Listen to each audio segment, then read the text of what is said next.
సంగారెడ్డి జిల్లా నాగల్గిద్ద మండలంలో భూభారతి చట్టం 2025పై అవగాహన సదస్సు ఏర్పాటు చేయడం జరిగింది. తొలుత రాష్ట్రీయ గీతాన్ని ఆలపించి జ్యోతి ప్రజ్వాలన చేయడం జరిగింది.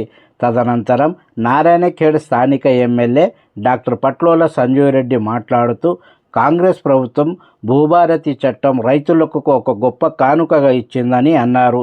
ఈ చట్టం ద్వారా రైతుల భూ సమస్యలన్నీ అక్కడికక్కడే పరిష్కారం అవుతుందని అన్నారు. రైతులకు కాంగ్రెస్ ప్రభుత్వం చేస్తున్నటువంటి సేవలను మర్చిపోకుండా జ్ఞాపకం ఉంచుకొని కాంగ్రెస్ పార్టీకి ప్రతి ఒక్కరూ అండదండగా ఉండాలని వారు కోరారు. అయితే ఈరోజు ఇది ఎందుకంటే ప్రోగ్రామ్ ఇది లాస్ట్ కూడా నాగల్గిద్ద మండలంలో ఎప్పుడు లాస్ట్ అవుతున్నది. నేను ఏ కార్యక్రమం చేపట్టా కూడా అన్ని తిరిగి లాస్ట్కి వస్తున్నాం. కాబట్టి అదొక కారణం. మళ్ళీ సాయంత్రం మీద పెట్టుకుంటే ఎక్కడ కూడా చోటు లేదు మనకి ఫంక్షన్ హాల్ అని, వర్షం మీద వచ్చే అవకాశం ఉంటుందని మేడం గారికి రిక్వెస్ట్ చేసి ఆడియో గారికి చెప్పి ఈ టైం మారడం జరిగింది. అయినా ఇంతమంది ఈ పబ్లిక్ మీటింగ్ ఎలక్షన్ మీటింగ్ అని మేము పిలవలేదు. ఈసారి పబ్లిక్ మీటింగ్ ఎలక్షన్ మీటింగ్ అంటే ఇంకా ఇంట్రెస్ట్తో పిలుస్తుంటాం. కేవలం రైతులకు మన ముఖ్య ఎవరైతే ఉన్నారో వాళ్ళందరికీ ఈ భూభారతిలో చట్టంలో గతంలో ధరణి చట్టం వచ్చిన తర్వాత మీరందరూ కూడా అందరు రైతులు చాలా కష్ట నష్టాల కోసం అయితే ఇప్పుడు ఈ మళ్ళీ అవన్నీ తీర్చే విధంగా సమస్యలు తీర్చే విధంగా ఈ భూభారతి 2025 చట్టాన్ని మన ముఖ్యమంత్రి రేవంత్ రెడ్డి గారు తర్వాత పొంగిరెడ్డి శ్రీనివాస్ రెడ్డి గారు తీసుకురావడం జరిగింది. మీకు అందరికీ తెలుసు, మనం ఎలక్షన్ అన్ని చెప్పిన సమస్యలు ఇప్పుడు సమస్యలు కాదు, గత 8 సంవత్సరాల నుంచి సమస్యలు తిరుగుతూనే ఉన్నారు. కానీ మనం ఎలక్షన్లో ఒక మాట ఇచ్చినాం, ఈ దరిద్రం ధరణిని బంగాళాఖాతంలో కలుపుతామని మాట ఇచ్చినాము. ఈరోజు మన ప్రభుత్వం దాన్ని నిలబెట్టుకుంటామని అని చెప్తాను. దాంట్లో భాగంగా వాళ్ళు ధరణి తెచ్చి ఏం చేసిండ్రు, ఫస్ట్ విఆర్ఓ పట్టవారిలను తీసిపడేసిన విఆర్ఓలను తీసేసిండ్రు. ఎందుకంటే వాళ్ళు చేసే అవకతవకలు ఎవరికి తెలియకూడదు. తర్వాత ఒక రిజిస్ట్రేషన్ తప్ప అది సబ్ రిజిస్టర్కి రిజిస్ట్రేషన్ తీసి మొత్తం తహసీల్దార్లకు ఇచ్చింది. కానీ తహసీల్దార్ దగ్గర ఏం పవర్లు లేవు. తహసీల్దార్ ఏమైనా చేద్దామంటే కూడా ఏం లేదంటే ఇక్కడ అవకాశం లేదు. మళ్ళీ కలెక్టర్ దగ్గరికి పోవాలి అప్పీల్కి. కలెక్టర్ దగ్గరికి పోతే కూడా కలెక్టర్ని కూడా కేవలం ఒక 40 నుంచి 50% వరకే వాళ్ళ చేతిలో ఉండింది. మొత్తం మనకు జిల్లా మొత్తము కలెక్టర్ గారు ఒక చూడాలంటే ఎంత టైం పడుతుంది మీరు అర్థం చేసుకోండి. పెట్టి అది ఒకరిది మనము ఇవి అన్ని పరిశీలించి కరెక్ట్ చేయాలంటే చాలా కష్టం. అటువంటిది మళ్ళీ అన్ని సీసీఎల్ఏకి పోవాలి. సీసీఎల్ఏకి అయితే ఎవరు పోయే సమస్య లేదు సీసీఎల్ఏకు, ఎందుకంటే అంత కష్టమైన పని మీకు తెలియదు. కానీ ఇటువంటి సమస్యలను అధిగమించాలని ఈరోజు మీకు సరళీకృతంగా ఈ భూ ప్రక్షాళన దీంట్లో భూభారతి చట్టం తీసుకురావడం జరిగింది. ఈ భూభారతిలో మీరు ఏ సమస్య ఉన్నా ఫస్ట్ తహసీల్దార్ లెవెల్ అయిపోతుంది, 50%, ఇంకో 25% ఆడియో లెవెల్ అయిపోతుంది. మళ్ళీ ఒకవేళ ఇప్పుడు ఏముంటే ఇంతకుముందు అంటే రిజిస్ట్రేషన్ అయిపోతే రాలిగా అరే పొరపాటు జరిగింది సార్, నాకు కూడా హక్కుండే, మా తమ్ముడు గెలవకుండా చేసుకున్నాడు ఇవన్నీ చెప్తే కోర్టు పోమని చెప్తుంది. ఇప్పుడు అట్లా కాదు, నెక్స్ట్ ఆడియో దగ్గరికి పోవచ్చు. ఆడియో దగ్గర కూడా ఏదైనా పొరపాటు జరిగింది అనుకున్నాం, ఆడియో కలెక్టర్ దగ్గరికి పోవాలి. కలెక్టర్ దగ్గర సాధ్యమైనంత మట్టుకు పొరపాట్లు జరిగాయి. ఒకవేళ 5-10% ఏమైనా పొరపాట్లు జరిగితే కూడా మళ్ళీ మనం ట్రిబ్యునల్కు అప్పీల్ చేసుకునే అవకాశం ఉంది. అప్పుడు అన్ని కోర్టు అంటే మీకు తెలుసు వకీల్ ఫీజు ఎంత అవుతుంది, ఎన్ని సంవత్సరాలు పెండింగ్ ఉంటుందని. దీంట్లో అన్ని పకడ్బందీగా చేయడం జరిగింది. అన్ని మనం ఇంతకుముందు తెలుసు, మనం అసైన్మెంట్ రిజిస్టర్ ఉంటుంది, మొత్తం ఆడియో గారు దానికి కన్వీనర్ ఉంటుంది, తర్వాత ఎమ్మెల్యే చైర్మన్ ఉంటుంది. ఎవరన్నా భూమి దున్నుకొని బతికితే వాళ్ళకి హక్కులు కల్పించాలంటే ఆ మీటింగ్లో అందరికి పెట్టి మీటింగ్లో మినిట్స్లో రాసి పాస్బుక్లు ఇచ్చాము. మన పొజిషన్లో చూస్తుంది. అప్పుడు విఆర్ఓలు కానీ ఆర్ఐలు కానీ పోయి దీంట్లో జాగా మీద ఉన్నారా లేదా, ఎన్ని ఎకరాలకు ఉన్నారు మీకు తెలుసు. ఉట్టిపల్లి ఎనపల్లి ఇవన్నీ ఆ భూమి 100 ఎకరాలు ఉంటే 150 ఎకరాలకు పాస్బుక్లు ఉన్నాయా లేదా. భూమి ఉన్నది 100 ఎకరాలు కానీ పాస్బుక్లు 150 ఎకరాలు. భూమి పెరగదు కదా, కానీ అప్పుడు పాస్బుక్లు అట్లా ఇచ్చేవారికి ఇచ్చారు. కాబట్టి దాన్ని చూసి రికార్డులను చూసి ఫస్ట్ ఎవరు భూమిలో ఉన్నారు, ఎవరి పేరు ఉన్నది 54 కాసురా, తర్వాత వాళ్ళందరికీ ఉంచి వేరే వాళ్ళకు తీసేసే విధంగా. లేదంటే 5 ఎకరాలు ఉన్న వాళ్ళకి 3 ఎకరాలు ఇచ్చి ఇంకా 2 ఎకరాలు వేరే వాళ్ళకి ఇచ్చి ఇట్లా అడ్జస్ట్మెంట్ చేయడం జరిగింది. ఇప్పుడు రికార్డు తారుమారయ్యే ప్రసక్తి లేదు. మళ్ళీ దాన్ని రద్దుపరిచింది అసైన్మెంట్ కంపెనీ. ఇప్పుడు మళ్ళీ అసైన్మెంట్ కమిటీ మళ్ళీ కొత్తగా తీసుకొస్తున్నది. దాంట్లో ఎమ్మెల్యే చైర్మన్, ఆర్డీఓ కన్వీనర్, మళ్ళీ మీ ఎంపీపీలు ఉంటారు, తర్వాత జడ్పీటీసీలు ఉంటారు, దాంట్లో మెంబర్లు ఉంటారు. ఏది ఉన్నా ఏదైనా డిసిషన్ తీసుకోవాలి. ఎవరికైనా అసైన్మెంట్ చేసిన భూమి వేరే వాళ్ళకి మారవాలన్నా రిజిస్ట్రేషన్ అయితే అసలే కాదు, లేదంటే వేరే వాళ్ళకి ఇంకా భూమి గవర్నమెంట్ భూమి పంపకం చేయాలన్నా దాని ప్రకారం పోవాల్సి ఉంటుంది. ఇంకోటి కొంతమంది అసైన్ భూమిలో పంట పండించుకోమని మనం ఇస్తే వాళ్ళు మొత్తము వ్యాపార కలాపాలు చేస్తూ ఉన్నారు. అటువంటి వారికి చర్య తీసుకునే విధంగా ఈ అసైన్మెంట్ కమిటీ ఉంటుందని చెప్పి చెప్తా ఉన్నాం. మళ్ళీ ఇప్పుడు అన్ని రికార్డులు తారుమారు చేసాం. మండలంలో పోతే ఒక్క రికార్డు కూడా దొరకదు మనకు. అట్లాంటిది ఇప్పుడు మొత్తం ఆన్లైన్లోనే కాకుండా మొత్తము మనకు మళ్ళీ ప్రింట్అవుట్ తీస్తాం. ప్రతి డిసెంబర్ 31 తారీఖు నాడు ఆ రోజు భూములు కొనుగోలు అమ్మకాలు ఏవైతే జరిగినాయో అవన్నీ కూడా మొత్తం పొందుపరిచి ప్రింట్అవుట్ తీస్తారు. అప్పుడు ఎట్లా పానీలు ఈడీలు ఉన్నారో ఇప్పుడు ప్రింట్అవుట్ తీసి దాన్ని కూడా మండలంలో భద్రపరుస్తారు. ఆన్లైన్ ఒకటే కాకుండా హార్డ్ డిస్క్లో కాకుండా మళ్ళీ ఇవి మాన్యువల్ దస్తావేజులు కూడా ఇవన్నీ కూడా మనకు రికార్డు మెయింటైన్ చేయడం జరుగుతూ ఉంది అని చెప్తా ఉన్నాం. ఇటువంటి కార్యక్రమాలు చాలా ఉన్నాయి. మీకు 90 సమస్యలు ఇక్కడనే తీరిపోతాయి. ఈ తెచ్చినందుకు ఇది 18 రాష్ట్రాల్లో మొత్తము భూ తగాదాలు భూ సమస్యలు ఏమేమి ఉన్నాయని చెప్పేసి అధ్యయనం చేసింది మన టీం, మన ఆఫీసర్లు పోయి అధ్యయనం చేసి మన తెలంగాణకి ఏం అవసరం ఉంటుంది అని చెప్పేసి పకడ్బందీగా ఈ చట్టం తీసుకురావడం జరిగింది. మళ్ళీ మీకు అందరికీ తెలుసు, ఏ 6 గ్యారెంటీల స్కీమ్ అయినా అప్పుడే సంవత్సరం కాలేదు ఇంకెప్పుడు అంటారు.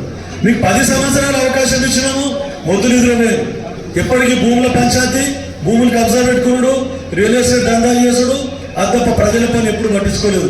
కానీ ముఖ్యమంత్రి రేవంత్ రెడ్డి గారు, మన కాంగ్రెస్ ప్రభుత్వం పకడ్బందీగా ఈ చట్టాన్ని తీసుకొని గత 8 సంవత్సరాల నుంచి భూ సమస్యలు ఏమున్నాయో అన్ని సాల్వ్ చేసే విధంగా చేస్తా ఉన్నాం. 6 గ్యారెంటీలు కూడా అమలు చేస్తా ఉన్నాం. 6 గ్యారెంటీ ఇచ్చిన దాంట్లో చాలా మటుకు ఒక 4-5 గ్యారెంటీలు మనం అమలు చేయడం జరిగింది. దాంట్లో మీకు రైతులకు రుణమాఫీ కూడా కావడం జరిగింది. రైతు రుణమాఫీ మనకు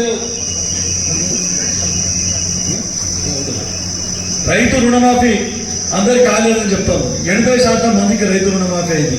ఇక్కడ కూడా మీరు చూస్తే 32 కోట్ల రూపాయలు నాగల్గిద్ద మండలంకు 32 కోట్ల రూపాయలు రైతు రుణమాఫీ కావడం జరిగిందని చెప్పి చెప్తా ఉన్నాం.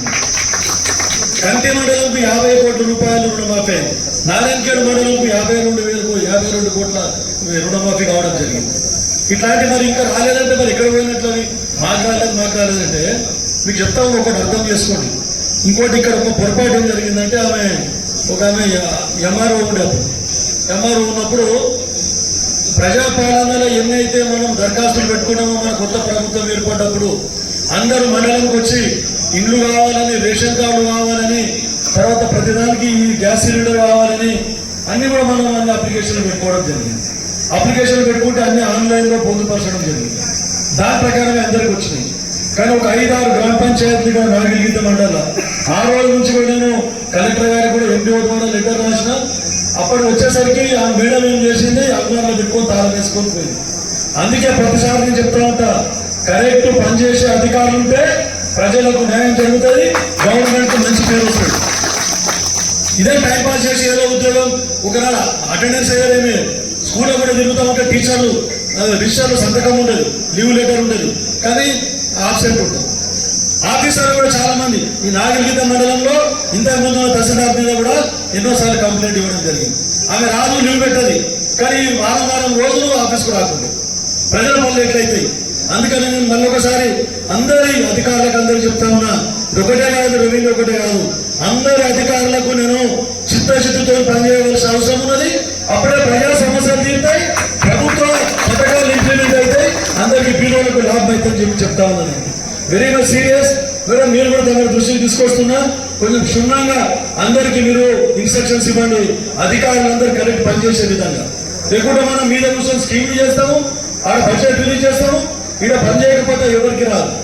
ఇప్పుడు చెప్తాము 5 గ్రామ పంచాయతీలో సిలిండర్ లేదు, 200 యూనిట్లు ఫ్రీ లేదు వాళ్ళకు. ఇటువంటి పరిస్థితి ఉంది అక్కడ.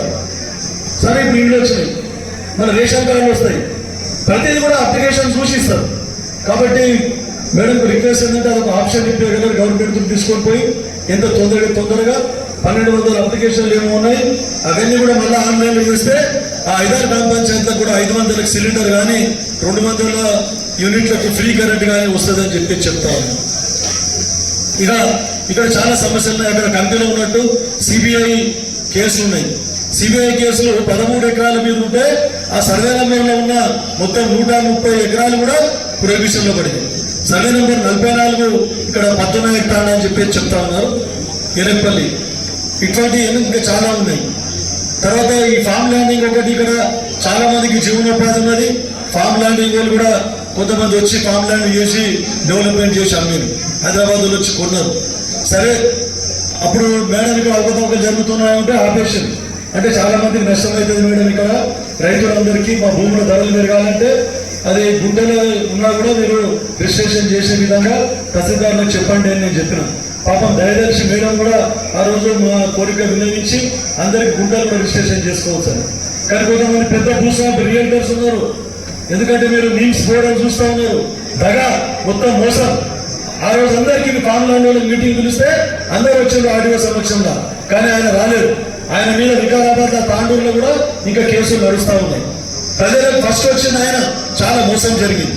అందుకని కొంతమంది ఇప్పుడు ఇంకా కొంతమంది చెప్పారు, సార్ ఇక్కడ ఫామ్ ల్యాండ్ వాళ్ళు 2 ఎకరాలు కొన్నారు, కానీ మా అన్నదమ్ములను కూడా 2 ఎకరాలు కలిపి 4 ఎకరాలు కలుపుకున్నారు సార్ అని.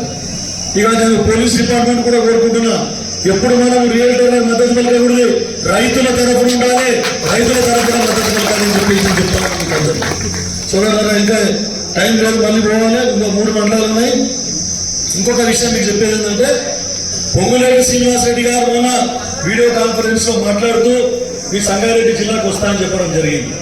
మన ఇంగ్లీష్ కూడా ఆయననే, ఈ తర్వాత భూభారతి తెచ్చినవాడు ఆయననే. కాబట్టి భూభారతి అయితేనే ఒక పక్క జరుగుతూ ఉన్నది. ఇళ్ల కార్యక్రమం స్టార్ట్ అయింది మొన్ననే. ఇంకా అడిషనల్ గా ఇల్లు కావాలని అడిగినా, సరే చూద్దాం, ఇవైతే కట్టుకున్న తర్వాత ఇస్తామని. ఫస్ట్ బీరోలకు అప్పటిదాకా అవకతవకలకు పాల్పడకండి. తర్వాత సెకండ్ లిస్ట్ లో ఏమైనా ఉంటే కొంచెము మిడిల్ క్లాస్ వాళ్ళకు కూడా అప్పుడు ఇస్తాం. కానీ ఇప్పుడు పూరేసామంత పూర్ అసలు మొత్తము భర్త లేని వాళ్ళకు, వికలాంగులకు, తర్వాత ఒంటరి మహిళలకు, అసలే ఇల్లు లేని వాళ్ళకు, పూరి గుడిసె ఉన్న వాళ్ళకు, ఇట్లా ప్రయారిటీ వైజ్ మనం ఇచ్చుకుంటూ పోదాం. కానీ కొంతమంది సెక్రటరీల చేతి వాటము, మాజీ సర్పంచ్ల చేతి వాటము, 2 ఇళ్ళు ఉన్నాయి, స్లాబ్ ఇళ్ళు ఉన్నాయి, వాళ్ళకి ఇల్లు లేదు, ఇల్లు ఎలిజిబిలిటీ వచ్చింది. నిజంగా వాళ్ళకి ఇల్లు లేదు, వాళ్ళకేమో పేరు లేదన్న 3 లిస్టులలో కూడా. అట్లాంటి వాళ్ళు మీరు 3 లిస్టుల పేరు లేకుంటే కూడా అల్లు నుండి మీరేం భయపడవలసిన అవసరం లేదు. మన ప్రభుత్వం వెసులుబాటు కల్పించింది. నిజంగా అర్హుడుండి, నిజంగా గరీబ్ వాడు ఉండి ఈ 3 లిస్టుల పేరు రాకపోతే కూడా మళ్ళీ మీరు ఎండిఓ గారికి అప్లికేషన్ పెట్టండి, హౌసింగ్ వాళ్ళకి చెప్పి ఎంక్వైరీ చేయించి కలెక్టర్ గారికి రిపోర్ట్ సబ్మిట్ చేసి మళ్ళీ ప్రభుత్వం ద్వారా మళ్ళీ వాళ్ళకు కూడా ఇల్లు శాంక్షన్ చేపిద్దామని చెప్పేసి మీకు అందరికీ చెప్తాను. సో మంత్రి గారు మన దగ్గరికి డేట్ ఇచ్చిండ్రు, ఎప్పుడు వస్తాడు. మధ్యాహ్నం నారాయణ ఖేడ్ ప్రోగ్రామ్ ఉంటే దాన్ని క్యాన్సిల్ చేసి మనూరు పెట్టడం జరిగింది. నారాయణ ఖేడ్ అట్లనే పోస్ట్పోన్ చేసినాం. మంత్రి గారు రేపెల్లుండి ఈ భారత్ మిషన్ అయిన తర్వాత మనకు టైం ఇస్తా అని చెప్పారు. ఆ రోజు మరొకసారి మీకు రిక్వెస్ట్ చేసేది ఏంటంటే, ఈరోజు ఇంత ఎండల ఇంతమంది వచ్చిండ్రు, మీకు అందరికీ కృతజ్ఞుని. ఆ రోజు మీటింగ్ రోజు కూడా పెద్ద ఎత్తున ఒక కార్యక్రమం చేపడదాం మనము తాలూకా లెవెల్లో. అప్పుడు ఇండ్ల గురించి మనం డిమాండ్ పెడదాం. ఇంకేదైనా ఉంటే కూడా కొండా సురేఖ మేడం మన ఇన్ఛార్జ్ మంత్రి గారు కూడా వస్తారు. తర్వాత మన ఆరోగ్య శాఖ మంత్రి, జిల్లా మంత్రి దామోదర్ రాజనరసింహ గారు కూడా వస్తారు. కాబట్టి మీరందరూ దయచేసి ఆ రోజు కూడా ఎక్కువ సంఖ్యలో రావాలని చెప్పేసి మిమ్మల్ని అందరికీ కోరుకుంటా ఉన్నాను. ఇంకొక విషయం, ఒక శుభవార్త, మీ సొసైటీకి జొన్నల కొనుగోలు కేంద్రం అడిగాను. ఎప్పటికీ డీసీఎంఎస్ వాళ్ళకి ఇస్తుంటుంది. అయినా మీ శ్రీకాంత్ చైర్మన్ మాకు లేదంటే నాగరికత గోదాం లేదు. నాగరికత గోదాం లేనందుకు దాన్ని అక్కడ మనూరులో గోదాం ఉంది, మనూరులో కొనుగోలు కేంద్రం పెట్టడం జరిగింది. అయినా మీరు ఎక్కడైనా షెటర్లు ఒకవేళ తీసుకుంటే అంత దూరం పోకుండా మీ నాగరికత మండలిలో కూడా సొసైటీ ద్వారా జొన్నల కొనుగోలు కేంద్రం ఇక్కడ మళ్ళా స్టార్ట్ చేపిస్తామని చెప్పేసి మీకు అందరికీ చెప్తా ఉన్నాం. ఇంకొకటి ఏంటంటే, ప్రతిసారి ప్రభుత్వం జొన్నలు 8 క్వింటాల కాడికి, ఎకరాకు 8 క్వింటాల కాడికే